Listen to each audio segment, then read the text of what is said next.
በስመ አብ ወወልድ ወመንፈስ ቅዱስ አህዱ አምላክ። የሉቃስ ወንጌል ምዕራፍ 21 በሙዳየ ምጽዋቱ መባቸውን የሚያገቡ ባለጠጎችን አየ።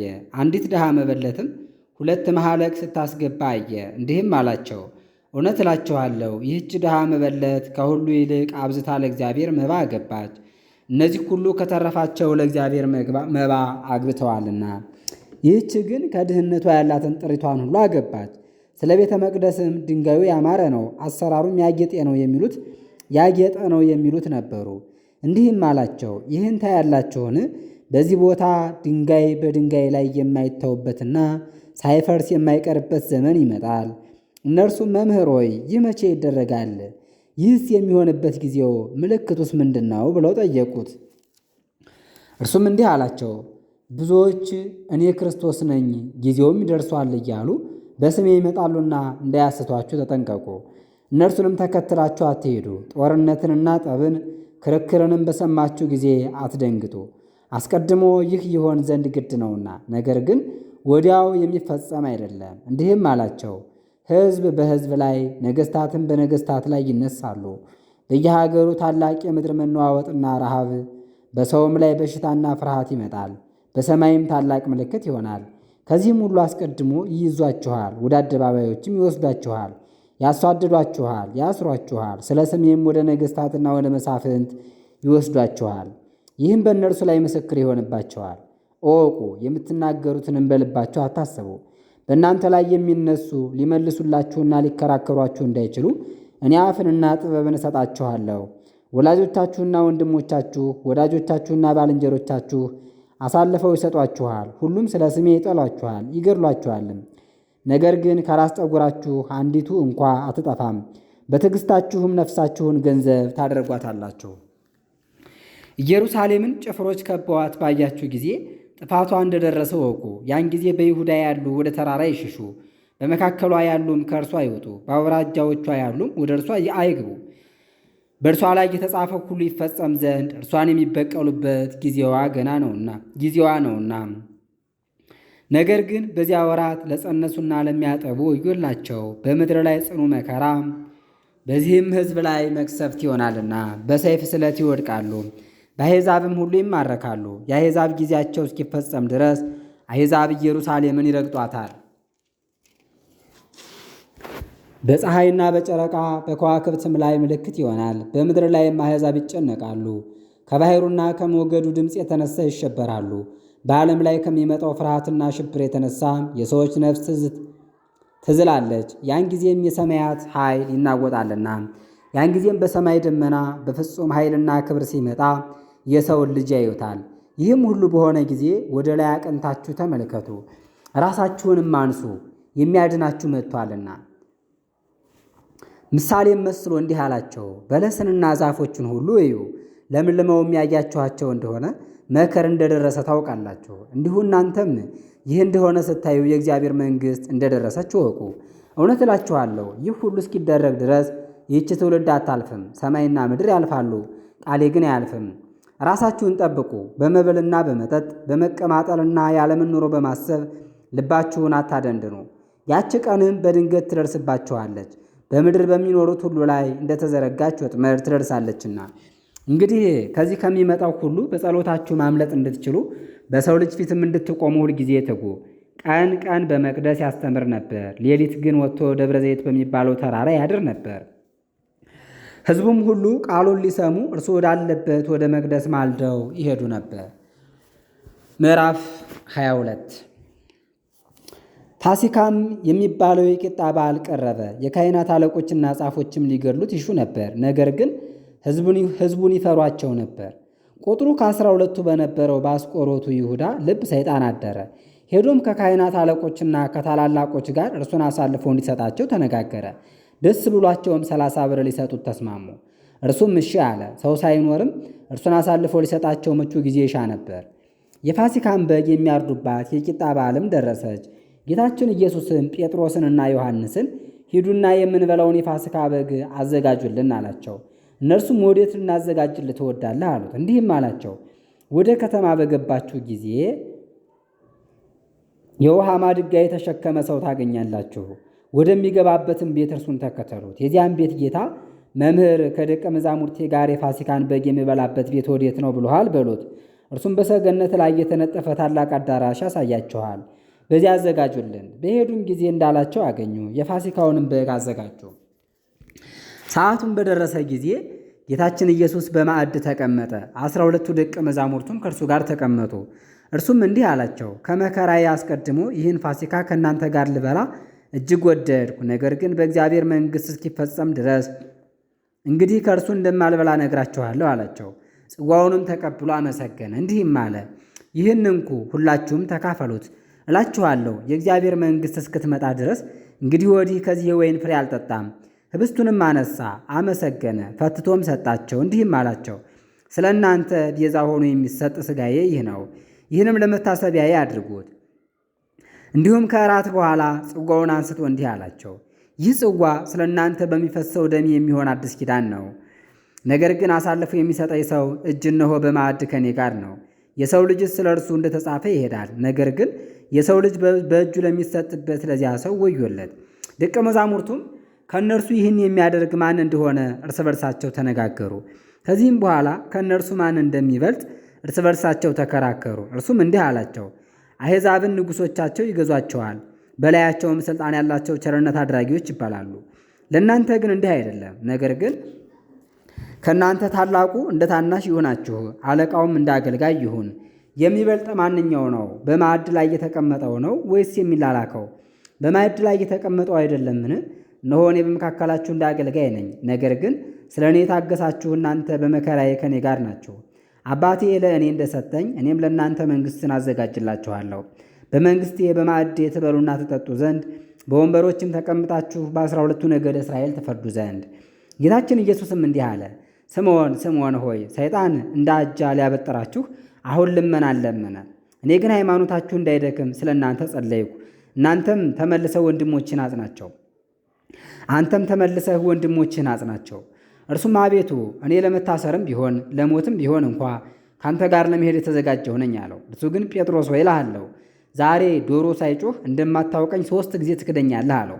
ደግሞም ያለ ስልቻ ያለ ከረጢትና ያለ ጫማ በላኳችሁ ጊዜ በውኑ የተቸገራችሁት ነገር ነበርን አላቸው። እነርሱም የለም አሉት።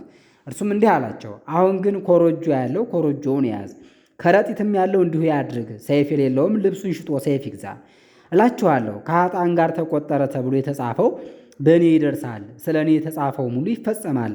እነርሱም አቤቱ እነሆ እዚህ በእኛ ዘንድ 2 ሰይፎች አሉ አሉት። እርሱም እንግዲያስ ይበቃችኋል አላቸው። ወጥቶም እንዳስለመደው ይጸልይ ዘንድ ወደ ደብረ ዘይት ሄደ። ደቀ መዛሙርቱም ተከተሉት። ከዚያም ደርሶ ወደ መከራ እንዳትገቡ ጸልዩ አላቸው። የድንጋይ ውርወራ ያህልም ከእነርሱ ፈቀቅ ብሎ እየሰገደ ጸለየ። እንዲህም አለ፣ አባት ሆይ ብትፈቅድስ ይህን ጽዋ ከኔ ያሳልፈው፣ ነገር ግን ያንተ ፈቃድ ይሁን እንጂ የእኔ ፈቃድ አይሁን። የሚያበረታታው የእግዚአብሔር መልአክም ከሰማይ ታየው፣ ፈራ፣ መላልሶም ጸለየ። ላቡም በምድር ላይ እንደሚወርድ እንደ ደም ነጠብጣብ ሆነ። ከሚጸልይበትም ተነስቶ ወደ ደቀ መዛሙርቱ ሄደ። ከሐዘንም የተነሳ ተኝተው አገኛቸው። ስለምን ትተኛላችሁ? ወደ ፈተና እንዳትገቡ ተነሱና ጸልዩ አላቸው። ይህንም ሲነግራቸው ሕዝቡ ደረሱ። ከ12ቱ ደቀ መዛሙርቱ አንዱ ይሁዳም ይመራቸው ነበር። ወደ ጌታችን ኢየሱስም ቀርቦ ሳመው። የሰጣቸውን ምልክት ይህ ነበር፣ የምስመው እርሱ ነውና እርሱን አጽንታችሁ ያዙት አላቸው። ጌታችን ኢየሱስም ይሁዳን በመሳም የሰውን ልጅ አሳልፈህ ተሰጠዋለህን አለው። አብረውት የነበሩትም የሆነውን ባዩ ጊዜ ጌታችን ኢየሱስን አቤቱ በሰይፍ ልንመታቸው ትፈቅዳለህን አሉት። ከእነርሱም አንዱ የሊቀ ካህናቱን አገልጋይ መተው ቀኝ ጆሮውንም ቆረጠው። ጌታችን ኢየሱስም መልሶ ይህንስ ተው አለ። ወዲያውም ጆሮው እንዳስዋዳ ነው። ጌታችን ኢየሱስም ሊይዙት ወደ እርሱ የመጡትን የካህናት አለቆችን የቤተ መቅደስ ሹሞችን እና ሽማግሌዎችን እንዲህ አላቸው፣ ሌባን እንደምትይዙ በሰይፍና በጎመድ ልትይዙኝ መጣችሁን? ዘወትርም ከእናንተ ጋር በቤተ መቅደስ ስኖር እጃችሁን እንኳ አልዘረጋችሁብኝም። ነገር ግን ጊዜያችሁ ይህ ነው፣ የጨለማው አበጋዝም ሥልጣኑ ይህ ነው። ይዘውም ወደ ሊቀ ካህናቱ ቤት ወሰዱት። ጴጥሮስም ከሩቅ ይከተለው ነበር። በግቢውም ውስጥ እሳት አንድደው ተቀመጡ። ጴጥሮስም አብሯቸው በመካከላቸው ተቀመጠ። በእሳቱም ብርሃን በኩል ተቀምጦ ሳለ አንዲት ብላቴና አየችው። እርሱ መሆኑንም ለየችውና ይህም ከእርሱ ጋር ነበር አለች። እርሱ ግን ሴትዮ የምትይውን አላውቅም ብሎ ካደ። ከጥቂት ጊዜም በኋላ ሌላ ሰው አየውና አንተም ከእነርሱ ወገን ነህ አለው። ጴጥሮስ ግን አንተ ሰው እኔ አይደለሁም አለው። አንዲት ሰዓት ያህልም ቆይቶ አንድ ሌላ ሰው ይህም በእውነት ከእርሱ ጋር ነበረ፣ ሰውየውም የገሊላ ሰው ነው ብሎ አስጨነቀው። ጴጥሮስ ግን አንተ ሰው የምትለውን አላውቅም አለው። እርሱም ይህን ሲናገር ያን ጊዜ ዶሮ ጮኸ። ጌታችን ኢየሱስም ዘወር ብሎ ጴጥሮስን አየው። ጴጥሮስም ዛሬ ዶሮ ሳይጮህ 3 ጊዜ ትክደኛለህ ያለውን የጌታችንን ቃል አሰበ። ጴጥሮስም ወደ ውጭ ወጥቶ መራራ ልቅሶን አለቀሰ። ጌታችን ኢየሱስን ይዘውት የነበሩት ሰዎችም ይዘባበቱበትና ይደበድቡት ነበር። ሸፍነውም ፊቱን በጥፊ ይመቱት ነበር። ፊትህን በጥፊ የመታህ ማን ነው? ንገረን እያሉ ይጠይቁት ነበር። ሌላም ብዙ ነገር እየተሳደቡ በእርሱ ላይ ይናገሩ ነበር። በነጋም ጊዜ የካህናት አለቆች፣ ጻፎችና የሕዝቡ ሽማግሌዎች ተሰብስበው ወደ ሸንጓቸው ወሰዱት። አንተ ክርስቶስ እንደሆንክ በግልጽ ንገረን አሉት። እርሱም እንዲህ አላቸው፣ ብነግራችሁም አታምኑኝም፣ ብጠይቃችሁም አትመልሱልኝም ወይም አትተውኝም። ነገር ግን ከእንግዲህ ወዲህ የሰው ልጅ በእግዚአብሔር ኃይል ቀኝ ይቀመጣል። ሁሉም እንግዲያስ አንተ የእግዚአብሔር ልጅ ነህን አሉት። እርሱም እኔ የእግዚአብሔር ልጅ እንደሆኑ እናንተ ትላላችሁ አላቸው። እነርሱም ስለ እርሱ ምን ምስክር እንሻለን? እኛ ራሳችን ሲናገር ሰምተናል አሉ። ምዕራፍ 23 ሁሉም በሙሉ ተነስተው ወደ ጲላጦስ ወሰዱት። እንዲህም እያሉ ይከሱት ጀመር። ይህ ሰው ለቄሳር ግብር እንዳይሰጡ ሲከለክልና ሕዝቡን ሲያሳምፅ ራሱንም የእስራኤል ንጉሥ ክርስቶስን ሲያደርግ አገኘ ነው። ጲላጦስም አንተ የአይሁድ ንጉሥ ነህን ብሎ ጠየቀው። ጌታችን ኢየሱስም እኔ እንደሆንኩ አንተ አልክ አለው። ጲላጦስም ለካህናት አለቆችና ለሕዝቡ በዚህ ሰው ላይ ያገኘሁት አንድስ እንኳ በደል የለም አላቸው። ሕዝቡም ከገሊላ ጀምሮ እስከዚህ ድረስ በመላው ይሁዳ እያስተማረ ሕዝቡን ያውካል እያሉ አጽንተው ጮኹ። ጲላጦስም ገሊላ ሲሉ ሰምቶ ሰውየው ገሊላዊ እንደሆነ የገሊላን ሰዎች ጠየቀ። ከሄሮድስ ግርዛትም ውስጥ መሆኑን አውቆ ወደ ሄሮድስ ላከው። ሄሮድስ በዚያ ወራት በኢየሩሳሌም ነበርና። ሄሮድስም ጌታችን ኢየሱስን ባየው ጊዜ እጅግ ደስ አለው። ዜናውን ስለሚሰማ ከረጅም ጊዜ ጀምሮ ሊያየው ይሻ ነበርና የሚያደርገውንም ታምራት ሊያይ ይመኝ ነበርና በብዙ ነገርም መረመረው። እርሱ ግን አንድስ እንኳ አልመለሰለትም። የካህናት አለቆችና ጻፎችም ቆመው በብዙ ያሳጡት ነበር። ሄሮድስም ከሰራዊቱ ጋር አቃለለው፣ አፌዘበትም። የሚያንጸባርቅ ልብስም አልብሶ ወደ ጲላጦስ መልሶ ሰደደው። በዚያም ቀን ሄሮድስና ጲላጦስ ተስማሙ፣ ቀድሞ ጥል ነበራቸውና። ጲላጦስም የካህናት አለቆችንና መኳንንቱን ሕዝቡንም ጠራቸው፣ እንዲህም አላቸው፣ ይህን ሰው ሕዝብን ያሳምጻል ብላችሁ ወደ እኔ ያመጣችሁት፣ በፊታችሁም እነሆ መረመርሁት። ግን እናንተ ካቀረባችሁት ክስ በዚህ ሰው ላይ ያገኘሁት አንዳች በደል የለም። ወደ ሄሮድስም ሰድጃችሁ ነበር፣ እርሱም ምንም ስላላገኘበት ወደ እኛ መልሶታል። ለሞትም የሚያበቃ ያደረገው ነገር የለም። እነሆ እኔም እንግዲህ ገርፌ ልተወው አለ። በየበዓሉም ከእስረኞች አንድ ሊፈታላቸው ልማድ ነበር። ሁሉም በሙሉ ይህን አስወግደው ስቀለውም፣ በርባንን ግን ፍታለን ብለው ጮኹ። ያ በርባን ግን በከተማ ሁከት ያደረገና ነፍስ በመግደል የታሰረ ነበር። ጲላጦስም ኢየሱስን ሊፈታው ወዶ ኢየሱስን ልፈታላችሁ ትወዳላችሁን ብሎ እንደገና ተናገራቸው። እነርሱ ግን ስቀለው ስቀለው እያሉ ይጮኹ ነበር። ጲላጦስም ለሶስተኛ ጊዜ ምን ክፉ ነገር አደረገ? እነሆ ለሞት የሚያበቃ ምክንያት አላገኘሁበትም። እንኪያስ ልግረፈውና ልትወው አላቸው። እንዲሰቅሉትም ቃላቸውን ከፍ አድርገው እየጮኹ ለመኑ። ጩኸታቸውና የካህናት አለቆች ድምፅም በረታ። ጲላጦስም የለመኑት ይሆንላቸው ዘንድ ፈረደበት። ያን የለመኑትን ነፍስ በመግደልና ሁከት በማድረግ የታሰረውንም ሰው ፈታላቸው። ኢየሱስን ግን ለፈቃዳቸው አሳልፎ ሰጣቸው። በወሰዱትም ጊዜ የቀሬና ሰው ስምዖንን ከዱር ሲመለስ ያዙት። ከጌታችን ከኢየሱስም በስተኋላ መስቀሉን አሸከሙት። ብዙ ሰዎችም ተከተሉት። ሴቶችም ዋይ ዋይ እያሉ ያዝኑለትና ያለቅሱለት ነበሩ። ጌታችን ኢየሱስም መለስ ብሎ እንዲህ አላቸው፣ እናንተ የኢየሩሳሌም ልጆች ሆይ ለራሳችሁና ለልጆቻችሁ አልቅሱ እንጂ ለእኔስ አታልቅሱልኝ። መካኖች ያልወለዱ መካኖች ያልወለዱ ማኅፀኖችና ያላጠቡ ጡቶችም የተመሰገኑ ናቸው የሚሉበት ወራት ይመጣልና። ያን ጊዜም ተራሮችን በላያችን ውደቁ፣ ኮረብቶቹንም ሰውሩን ይሏቸዋል። በዚህ እርጥብ እንጨት እንዲህ ያደረጉ በደረቁማ እንዴት ይሆን? ሌሎች 2 ወንበዴዎችንም ከእርሱ ጋር ሊሰቅሉ ወሰዱ። ቀራንዮ ወደሚባለው ቦታ በደረሱ ጊዜም በዚያ ሰቀሉት። እነዚያንም 2 ወንበዴዎች አንዱን በቀኝ አንዱንም በግራው ሰቀሉ። ጌታችን ኢየሱስም አባት ሆይ የሚያደርጉትን አያውቁምና ይቅር በላቸው አለ። በልብሱም ላይ ዕጣ ተጣጣሉና ተካፈሉ። ሕዝቡም ቆመው ይመለከቱ ነበር። አለቆችም ሌሎችን አዳነ፣ በእግዚአብሔር የተመረጠ ክርስቶስ ከሆነ ራሱን ያድን እያሉ ያፌዙበት ነበር። ጭፍሮችም ይዘብቱበት ነበር። ወደ እርሱም ቀርበው ሆምጣጤ ያመጡለት፣ እንዲህም ይሉት ነበር፣ አንተ የአይሁድ ንጉሥ ከሆንህስ ራስህን አድን። በራስጌውም ደብዳቤ ጻፉ። ጽሕፈቱም በሮማይስጥ በጽርና በዕብራይስጥ ሆኖ የአይሁድ ንጉሣቸው ይህ ነው የሚል ነበር። አብረው ተሰቅለው ከነበሩት አንዱ ወንበዴ አንተስ ክርስቶስ ከሆንክ ራስህን አድን፣ እኛንም አድነን ብሎ ተሳደበ። ጓደኛውን መልሶ ገሰጸው፣ እንዲህም አለው፣ አንተ በዚህ ፍርድ ውስጥ ሳለህ እግዚአብሔር አምላክህን አትፈራውምን? በእኛስ በሚገባ ተፈርዶብናል፣ እንደ ሥራችንም ፍርዳችንን ተቀበልን። ይህ ግን ምንም የሠራው ክፉ ሥራ የለም። ጌታችን ኢየሱስንም አቤቱ በመንግሥት በመጣ ጊዜ አስበኝ አለው። ጌታችን ኢየሱስም መልሶ እንዲህ አለው፣ እውነት እልሃለሁ ዛሬ በገነት ከኔ ጋር ትሆናለህ። ቀትር በሆነ ጊዜም በ6 ሰዓት ፀሐይ ጨለመ፣ እስከ 9 ሰዓት ድረስም ዓለም ሁሉ ጨለማ ሆነ። ፀሐዩም በጨለመ ጊዜ የቤተ መቅደሱ መጋረጃ ከላይ እስከ ታች ከመካከሉ ተቀደደ። ያን ጊዜም ጌታችን ኢየሱስ ድምፁን ከፍ አድርጎ አባት ሆይ ነፍሴን በአንተ እጅ አደራ ሰጣለሁ ብሎ ጮኸ። ይህንም ብሎ ነፍሱን ሰጠ። የመቶ አለቃውም የሆነውን ነገር አይቶ ይህ ሰው በእውነት ጻድቅ ነበረ ብሎ እግዚአብሔርን አመሰገነው። ይህንም ለማየት ተሰብስበው የነበሩት ሕዝብ ሁሉ የሆነውን ባዩ ጊዜ ደረታቸውን እየመቱ ወደ ቤታቸው ተመለሱ። የሚያውቁት ሁሉና ከገሊላ ጀምሮ የተከተሉትም ሴቶች በሩቁ ቆመው ይህን ያዩ ነበር። እነሆ በጎና ጻድቅ ሰው የሸንጎ አማካሪም የሆነ ዮሴፍ የሚባል ሰው መጣ። እርሱም በአይሁድ በምክራቸውና በሥራቸው አልተባበረም ነበር። ሀገሩም የይሁዳ ዕጣ የሚሆን አርማትያስ ነበር። እርሱም የእግዚአብሔርን መንግሥት ተስፋ ያደርግ ነበር።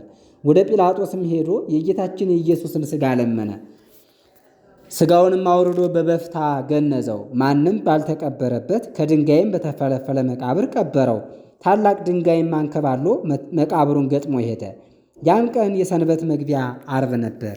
ከገሊላም ከእርሱ ጋር የመጡ 2 ሴቶች ተከትለው መቃብሩን ሥጋውንም እንዴት እንዳኖሩ ታዩ። ተመልሰውም ሽቱና ዘይት አዘጋጁ። ነገር ግን በሰንበት አልሄዱም፣ ሕጋቸው እንዲህ ነበርና። ምዕራፍ 24 ከሳምንቱም በመጀመሪያይቱ ቀን ያዘጋጁትን ሽቶ ይዘው እጅግ ማልደው ወደ መቃብሩ ሄዱ።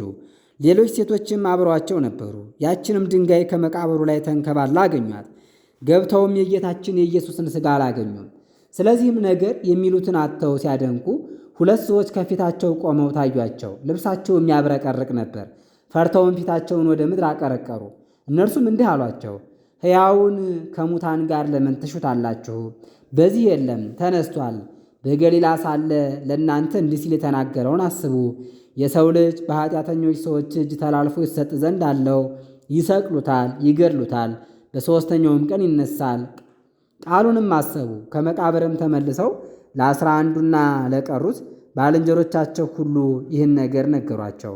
እነዚያም መግደላዊት ማርያም፣ ዮሐና፣ የያዕቆብ እናት ማርያም፣ አብረዋቸው የነበሩት ባልንጀሮቻቸውም ይህን ለሐዋርያት ነገሯቸው። ይህም ነገር በፊታቸው እንደ ተረት መሰላቸውና አላመኗቸውም። ጴጥሮስም ተነሳ፣ ወደ መቃብርም ፈጥኖ ሄደ። ዝቅ ብሎም በተመለከተ ጊዜ በፍታውን ለብቻው ተቀምጦ አየ። የሆነውንም እያደነቀ ተመለሰ። በዚያም ቀን ከመካከላቸው 2 ሰዎች ከኢየሩሳሌም 60 ምዕራፍ ያህል ወደምትርቀው ኤማሁስ ወደምትባለው መንደር ሄዱ። እርስ በርሳቸውም ስለሆነው ነገር ሁሉ ይነጋገሩ ነበር። እነርሱም ይህን ሲነጋገሩና ሲመራመሩ ጌታችን ኢየሱስ ወደ እነርሱ ቀረበ፣ አብሯቸውም ሄደ። እንዳያውቁትም ዓይናቸው ተይዞ ነበር። ጌታችንም በትካዜ እየሄዳቸው እርስ በርሳቸው የምትነጋገሩት ይህ ምንድን ነው አላቸው። ከእነርሱም ቀለዮጳ የሚባለው አንዱ መልሶ አንተ ብቻ ለኢየሩሳሌም እንግዳ ነህን? በእነዚህ ቀኖች በውስጧ የተደረገውን አታውቅምን? አለው። ጌታችን ኢየሱስም ይህ ምንድን ነው አላቸው። እነርሱም እንዲህ አሉት፣ በእግዚአብሔር ፊትና በሕዝብ ሁሉ ፊት በቃሉና በሥራው ብርቱ ነቢይና እውነተኛ ሰው ስለነበረው ስለ ናዝሬቱ ስለ ኢየሱስ የካህናት አለቆችና መኳንንቶቻችን አሳልፈው እንደሰጡት ሞትም እንደፈረዱበትና እንደሰቀሉት እኛ ግን እስራኤልን ያድናቸው ዘንድ ያለው እርሱ እንደሆነ ተስፋ እናደርግ ነበር። ከዚህም ሁሉ ጋር ይህ ነገር ከሆነ ዛሬ 3ኛ ቀን ነው። ደግሞም ሴቶች ከእኛ ዘንድ ወደ መቃብር ገስግሰው ሄደው ነበር። አስደንቀው ነገሩን። ሥጋውንም ባላገኙ ጊዜ ተመልሰው ተነስቷል ያሏቸውን የመላእክትን መልክ እንዳዩ ነገሩን። ከእኛም ዘንድ ወደ መቃብር ሄደው እንዲሁ ሴቶች እንደተናገሩት ሆኖ ያገኙት አሉ። እርሱን ግን አላዩትም። ጌታችን ኢየሱስም እንዲህ አላቸው፣ እናንተ ሰነፎች፣ ነቢያትም የተናገሩትን ነገር ሁሉ ከማመን ልባችሁ የዘገየ ክርስቶስ እንዲህ ይሞት ዘንድ ወደ ክብሩም ይመለስ ዘንድ ያለው አይደለምን? እርሱ ከሙሴና ከነቢያት ከመጻሕፍትም ሁሉ ስለ እርሱ የተነገረውን ይተረጉምላቸው ጀመር። ሊሄዱባት ወደ ነበረችው መንደርም ተቃረቡ። እርሱ ግን ይርቃቸው ጀመር። እነርሱም መሽቷልና ፀሐይም ተዘግዝቋልና ከእኛ ጋር እደር ብለው ግድ አሉት። ከእነርሱም ጋር ሊያድር ገባ። ከዚህም በኋላ አብሯቸው ለማዕድ ተቀምጦ ሳለ እንጀራውን አንስቶ ባረከ፣ ቆርሶም ሰጣቸው። ዓይናቸውም ተገለጠና አወቁት።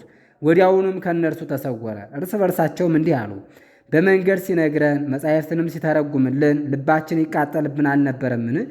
በዚያችም ሰዓት ተነስተው ወደ ኢየሩሳሌም ተመለሱ። 11ዱን ደቀ መዛሙርትና አብረዋቸው የነበሩትንም ተሰብስበው አገኟቸው፣ እንዲህ እያሉ ጌታችን በእውነት ተነስቷል፣ ለስምዖንም ታይቶታል። እነርሱም በመንገድ የሆነውንና እንጀራውን ሲቆርስ ጌታችንን እንዴት እንዳወቁት ነገሯቸው። ይህንንም ሲነጋገሩ ጌታችን ኢየሱስ በመካከላቸው ቆመና ሰላም ለእናንተ ይሁን፣ አትፍሩ፣ እኔ ነኝ አላቸው። እነርሱ ግን ፈሩ፣ ደነገጡም፣ ምትሃቱም የሚያዩ መሰላቸው። እርሱም እንዲህ አላቸው፣ ምን ያስደነግጣችኋል? በልባችሁስ እንዲህ ያለ ሐሳብ ለምን ይነሳሳል? እጄንና እግሬን እዩ፣ ዳሱኝም፣ እኔ እንደሆንኩም እወቁ። በእኔ እንደምታዩት ለምትሃት አጥንትና ሥጋ የለውምና። ይህንም ብሎ እጆቹንና እግሮቹን አሳያቸው። ከድንጋጤ የተነሳ ገና ሳያምኑ ደስ ብሏቸውም ሲያደንቁ ሳሉ በዚህ አንዳች የሚበላላችሁን አላቸው። እነርሱም ከተጠበሰ ዓሣ አንድ ቁራጭ ከማር ወለላም ጥቂት ሰጡት።